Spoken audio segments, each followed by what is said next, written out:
Shalom and welcome, family. This is your sister Allie with Repair of the Breach, and today we're going to do a deep dive into one of the most, I feel, important truths of our generation. Who exactly are the lost tribes of Yasharel, or Israel?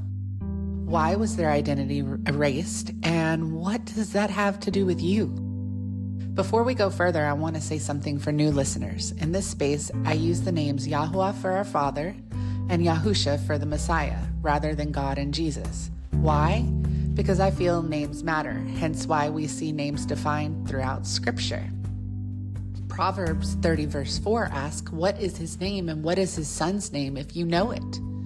The names we use are part of restoring the covenant and returning to the truth that's been hidden. God is just a title, it is not a name. And so therefore, I feel it is important to restore his name. With that being said, I want to take a look at the importance of the lost tribes of Israel. Revelations 5:5 says, "Behold, the Lion of the tribe of Judah, the root of David, has prevailed." He's talking about a Messiah.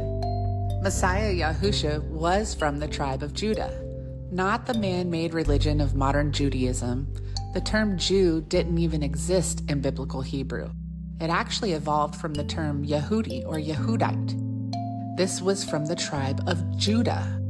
Jew, to be a Jew, is not an ethnicity. This is a religion. So Judaism, if you practice Judaism, then you are a Jew. If you practice Christianity, you are a Christian. If you practice the Muslim faith, then you are a Muslim. So the word Jew kind of got mixed up in becoming a label, and it's political and religious rather than an ethnicity or tribal. It was filtered through Greek, Latin, and English, making it a label. In Matthew 2:2, the Romans call Yahusha the King of the Jews. But that label wasn't spiritual truth, it was actually colonial framing. He wasn't practicing a man-made religion. Our Messiah followed the Torah. He honored the feast and he exposed corruption. He was a Hebrew. He was Kodashim, which means that he was set apart. And he wants us to follow him and be the same. So through the Hellenization of Yahusha, he was reshaped into a kind of a Greco-Roman figure. Pale skin, long hair, gave him a Greek name, Isis, which transliterated into the English as Jesus. He was practiced on Sunday worship, and a message started prevailing of kind of grace over obedience. But what did Yahusha say? Matthew 5:17 says that he said, "Do not think I came to abolish the law." And then in John 14:15, Yahusha said, "If you love me, you'll keep my commandments." Now, a lot of times in translation, when we see the word commandments and we see the word law, you can go ahead and bank that those were translated as Torah.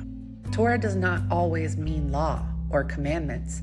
9 times out of 10, you're going to learn that it means instruction. So the Torah is our Father's way of giving us instructions on how to flourish in the earth, because he designed it, right?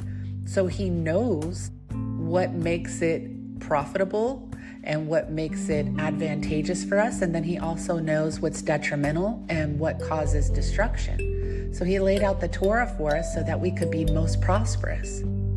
Yahusha rebuked the Pharisees and the Sadducees for following Talmudic tradition and not Torah, adding to it. And in Mark 7:7-9, Yahusha says, "In vain they do worship me, teaching as doctrines the commandments of men."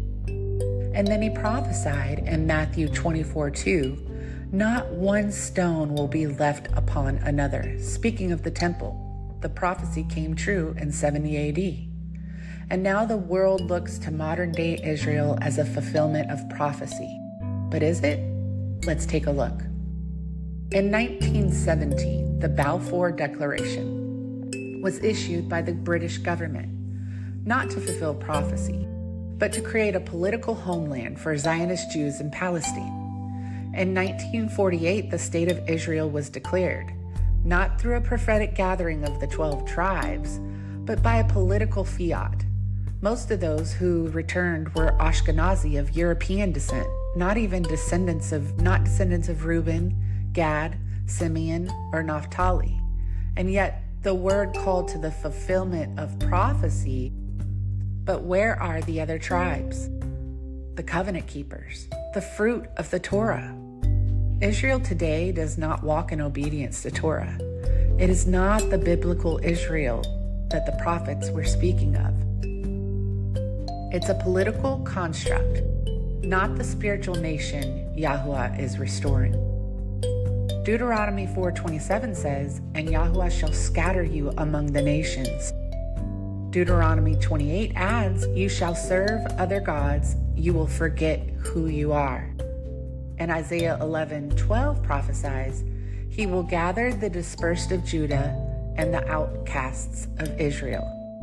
That means that you and I could be one of them. The tribes were scattered among native peoples, Africans, islanders, Asians, but in every generation, a remnant awakens.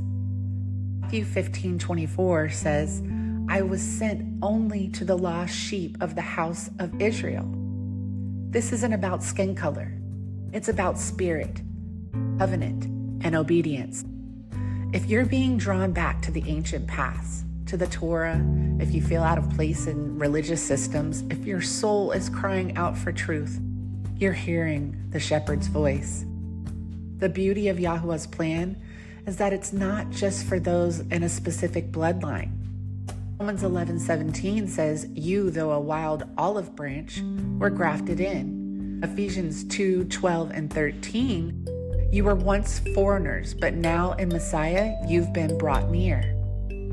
Isn't it awesome? We needed Messiah to come. He literally gave his life up so that we could all be restored to original design and our Father in heaven, our Creator. This is not replacement theology.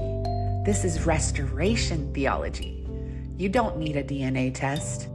Your obedience, your faith, and your love for truth are your witnesses. So, who are the lost tribes? They're scattered, they're hidden, they're misunderstood, but they're awakening. We are the ones returning to covenant, leaving behind tradition of men and doctrine of men, and embracing scriptural truth. Jeremiah 31:10 says, "He who scattered Israel will gather him and keep him, like a shepherd keeps his flock." Here we can see that Israel is not a designated location. It's not a political country, but it is his people, his body. If your spirit is stirring right now, if your eyes are opening to what's been hidden, you are literally part of the prophecy unfolding. You are not forgotten, you are not crazy, and you are being prepared to be a repairer of the breach. If this message resonates with you, would you please like and share?